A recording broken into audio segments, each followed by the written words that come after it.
Today on our Tech for Business podcast, we're joined by Kyle, our president and CEO, and Todd, our COO and CISO.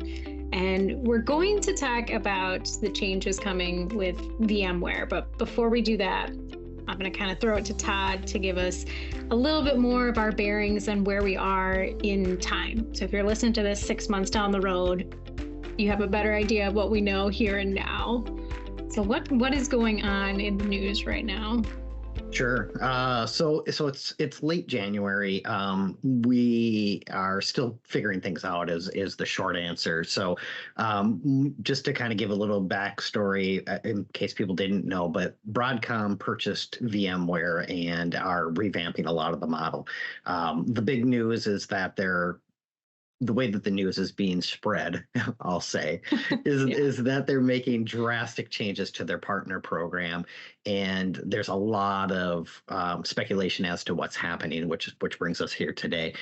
And so the announcement for what exactly the program is, how it looks is early February. So we're still probably about a week out before we really have good idea of what it's going to look like.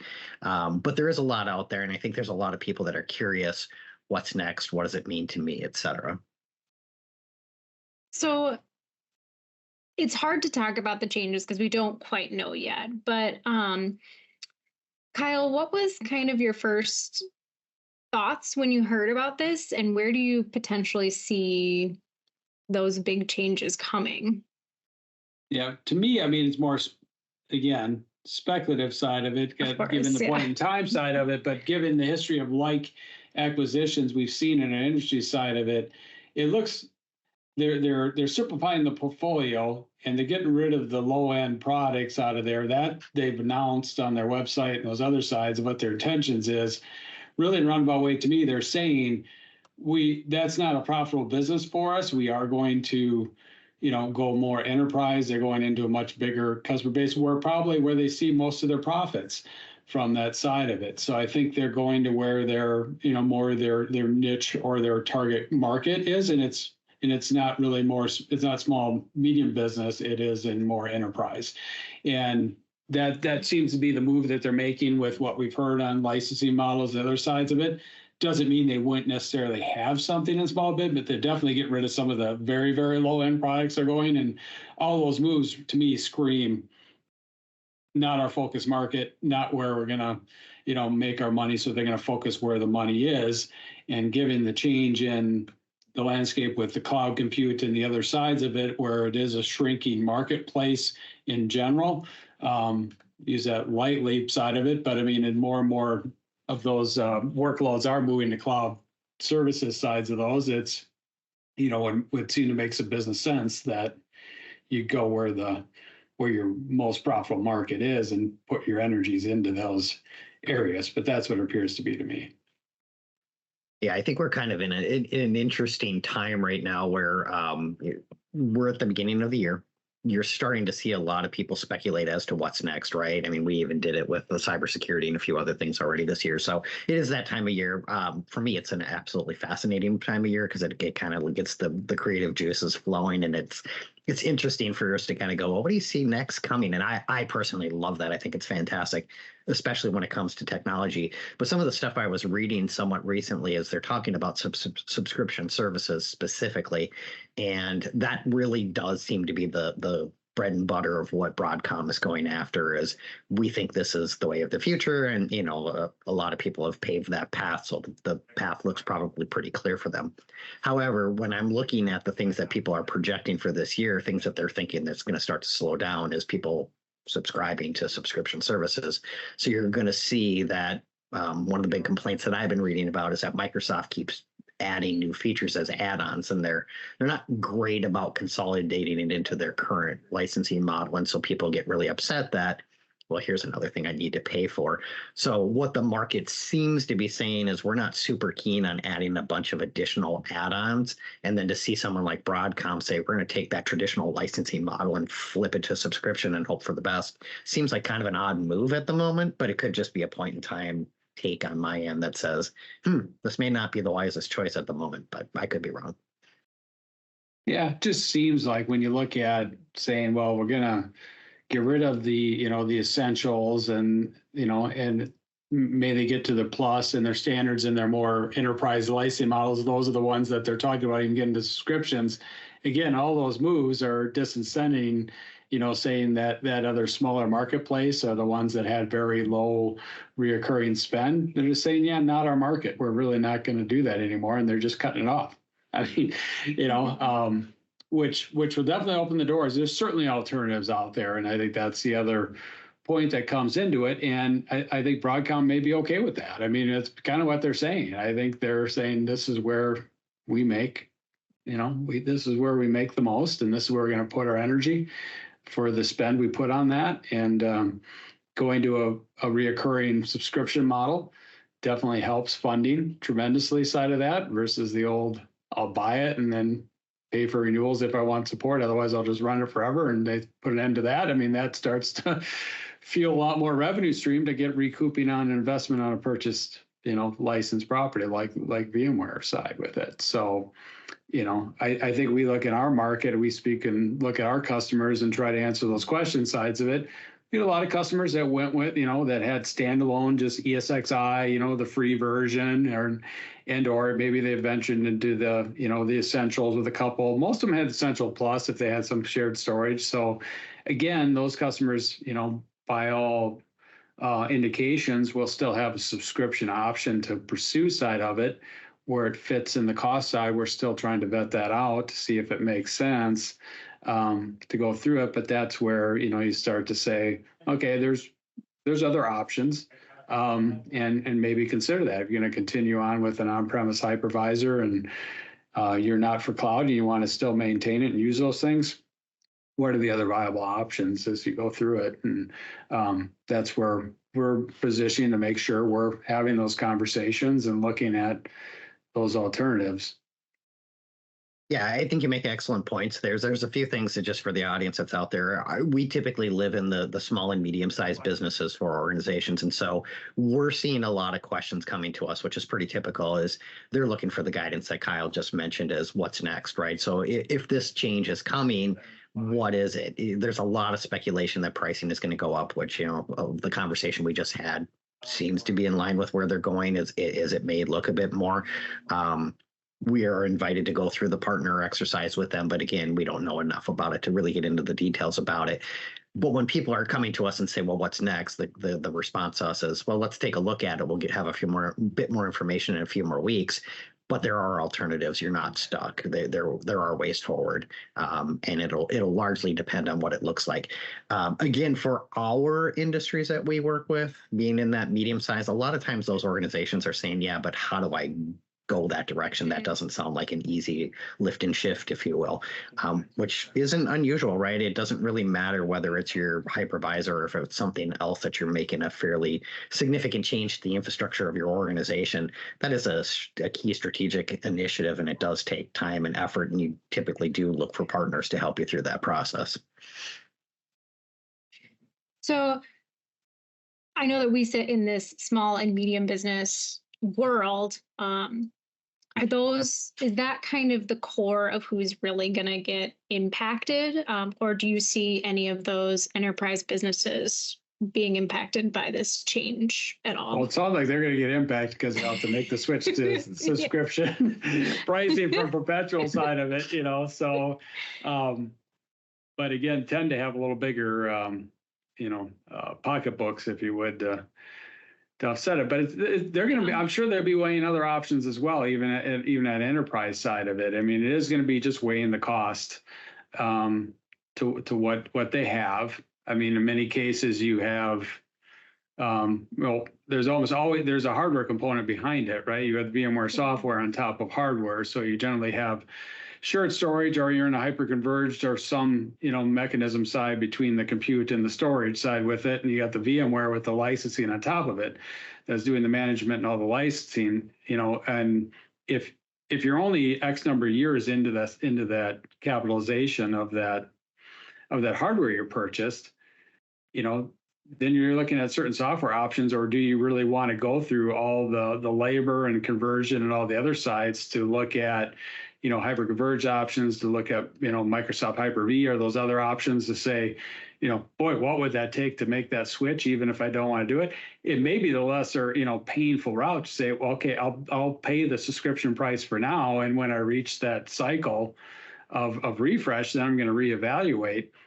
That may be the option. You kind of got to weigh all things out. It's just not well, I'm changing, and then you just go with it. There's a lot of factors into the equation of where you're at with that, and definitely got to respect it. And that's where we talk about this. We got to talk. I mean, and it's everything kind of has its own time and place that makes sense. For what it's worth, I have talked to at least one organization who did say, that's enough. I am just moving, and there's no plan in place. But the answer is that I don't like it, and I'm changing, which is a strategy. It may not be fully thought out, but it is a strategy.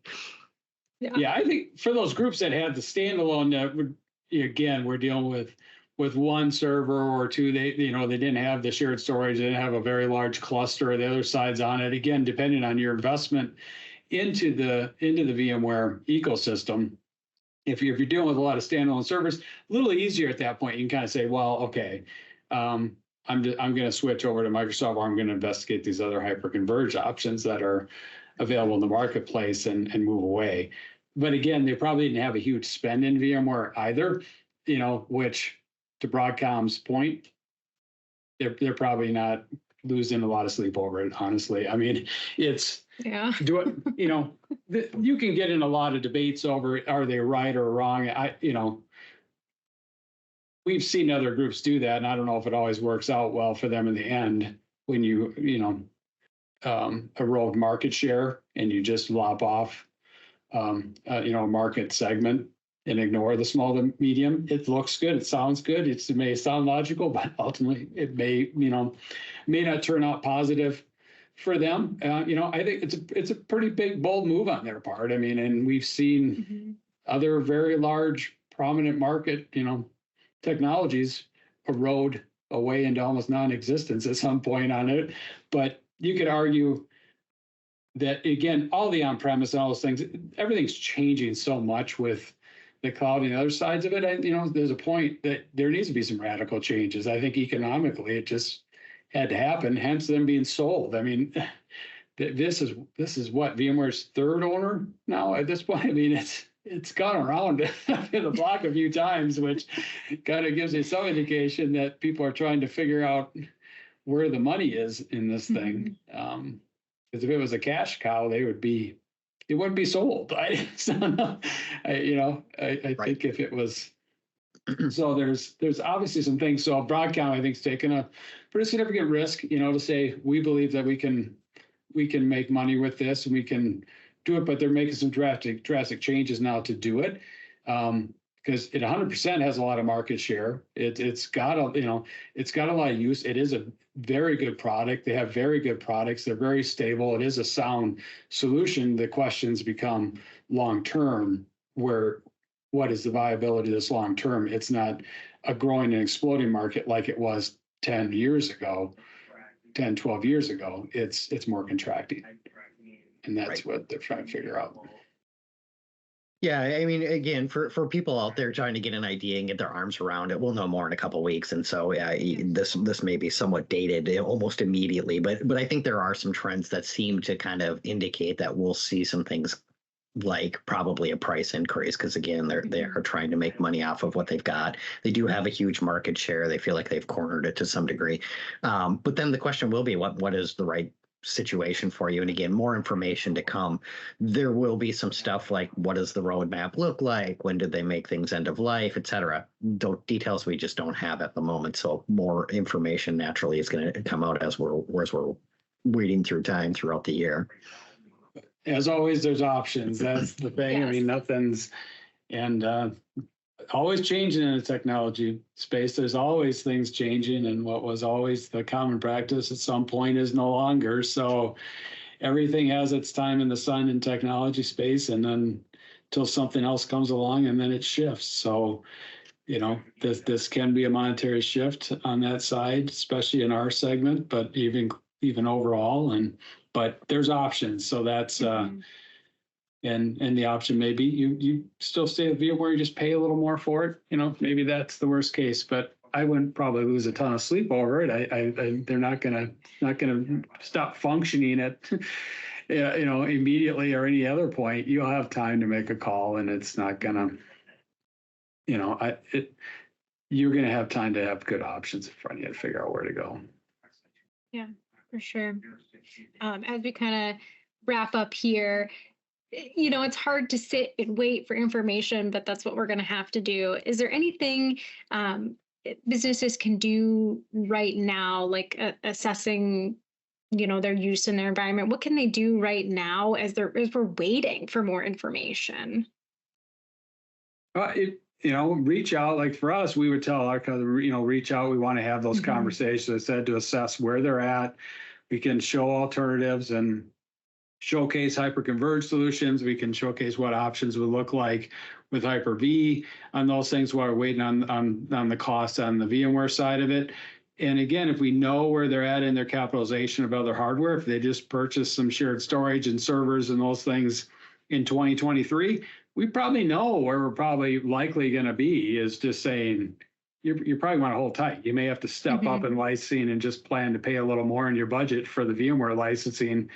And in the meantime, over the next, X number of years, we're going to look at where we go next, and that, whether you move to more cloud or you do other things. But, there's long-term planning and goal and vision is just good in general. And having that longer view of where you want to be in, say, 60 months, because it could take you that long to eventually get there, because there's so many other operational decisions to make. It's not just an IT decision. There's all kinds of, the software and systems that run in these things affect every part of the business, and they need to have say on the selection of the product and moving to that vendor's cloud offering or whatever it may be. There's all those discussions, they all take time. So start now, figure those out. So when you reach the point of a hardware refresh, it may not be as big of a decision as it appears to be today.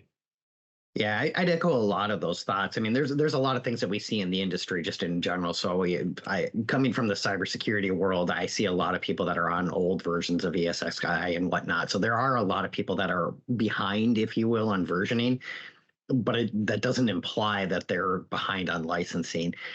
It is a good time. It's always a good time to really kind of get an idea where you're at and make sure you understand what you have. As Kyle mentioned, as you start to look forward and say, as an organization, where am I? Everything could impact this, right? I'm growing. And as I'm growing, things that I'm doing is potentially opening up a new location that is far enough away that I would like to look at what my infrastructure looks like. This may be one of those pivot areas where you say, okay, well, maybe what I was doing does not make as much sense, and potentially moving my infrastructure to Azure or AWS makes a lot more sense than it ever did before. That would be something that's potentially there. Or you say, things are pretty much the way that they've always been, but we are coming up on the end of our licensing. Because I can't move quick enough, I may just re-sign, like Kyle said. Or there's something in between too, is we know we're expanding, our equipment is old, or I just really don't like this business model. That could be a potential area where you say, okay, let's get our budgeting in place, but we need to understand what we got now to help put that in place. So getting that inventory, understanding your versioning, deciding what you're doing for your patch management, all of that makes sense now, even before you've got all of the pricing in place. And then you can start to figure out what alternatives look like, what growth looks like, where you want to go. And then once VMware finally comes out and says, this is the plan, then you can make your pretty easy decision. There should be a fairly straightforward apples to oranges comparison and an ROI, and you can start to make a plan from there. I think we've said in the past, a conversation is free and so valuable. So definitely call us if you have questions or you need help assessing or figuring out what those next steps are. We are here for you if you need anything. Thank you, Kyle and Todd, for joining us today. If you enjoyed this podcast, please like, subscribe. If you have a question or a topic, please reach out to us at info@cit-net.com or head out to our website, cit-net.com/podcast, and we'll be back next week with an all-new episode.